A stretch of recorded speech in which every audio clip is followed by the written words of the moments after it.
বাঙালির বিভিন্ন আনন্দ অনুষ্ঠান এবং উৎসবের মধ্যে সরস্বতী পুজো একটি অন্যতম উল্লেখযোগ্য উৎসব।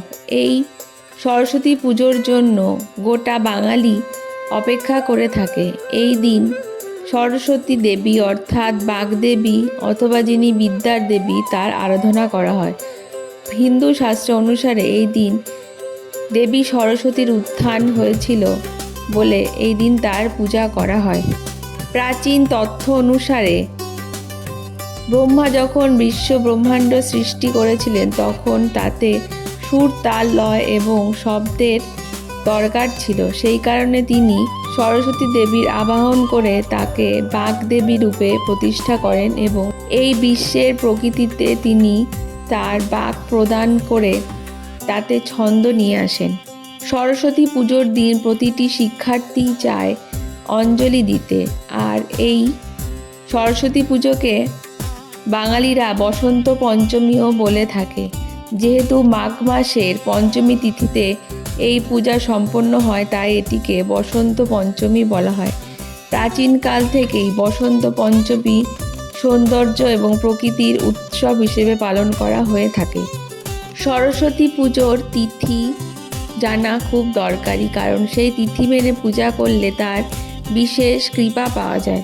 চলুন দেখে নিই 2026 সালের বসন্ত পঞ্চমীর তিথিক্ষণ। হিন্দু পঞ্জিকা অনুসারে সরস্বতী পূজা 23শে জানুয়ারি 2026 আর বাংলা তারিখ অনুসারে শুক্রবার 9ই মাঘ 1432 সাল। শুক্লপক্ষের পঞ্চমী তিথি বা বসন্ত পঞ্চমীর নির্ঘণ্ট। পঞ্চমী তিথি শুরু হবে 23শে জানুয়ারি শুক্রবার 2026 রাত্রিবেলা 2:28 থেকে এবং পঞ্চমী তিথি শেষ হবে 24শে জানুয়ারি 2026 শনিবার রাত্রিবেলা 1:46। সরস্বতী পুজোর মুহূর্ত হলো সকাল 7:15 থেকে দুপুর 12:50 পর্যন্ত, অর্থাৎ টোটাল সময়কাল 5 ঘন্টা 36 মিনিট। তবে সরস্বতী পুজো শুরু সময় হলো 23শে জানুয়ারি দুপুর বেলা 2:24 থেকে এবং পূজার শেষ সময় হলো 24শে জানুয়ারি দুপুর 1:40 পর্যন্ত। যেহেতু হিন্দু মতবাদ অনুসারে উদয় তিথি অনুসারে পূজা করা হয় তাই সরস্বতী পুজো 23শে জানুয়ারি পড়েছে। সরস্বতী পুজোর মাহেন্দ্রক্ষণ অর্থাৎ সবথেকে শুভ মুহূর্ত হলো 23শে জানুয়ারি সকাল 7:13 থেকে দুপুরবেলা 12:33 পর্যন্ত। এই সময়কালে পূজা সম্পন্ন করা যাবে। এছাড়া আপনারা চাইলে এই দিন এই তিথির মধ্যে বাচ্চাদের হাতে খড়িও দিতে পারেন।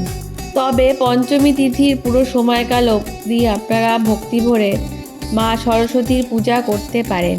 আর সরস্বতী পুজোর সমস্ত মন্ত্র লিখিত রূপে আমাদের চ্যানেলে উপলব্ধ আছে। আমরা সেই ভিডিওটির লিঙ্ক ডেসক্রিপশনে দিয়ে দেবো, আপনারা সেটি দেখে ঘরোয়াভাবে পূজা করতে পারেন। আর এরকম আরও তথ্য জানার জন্য আমাদের চ্যানেলটিকে অবশ্যই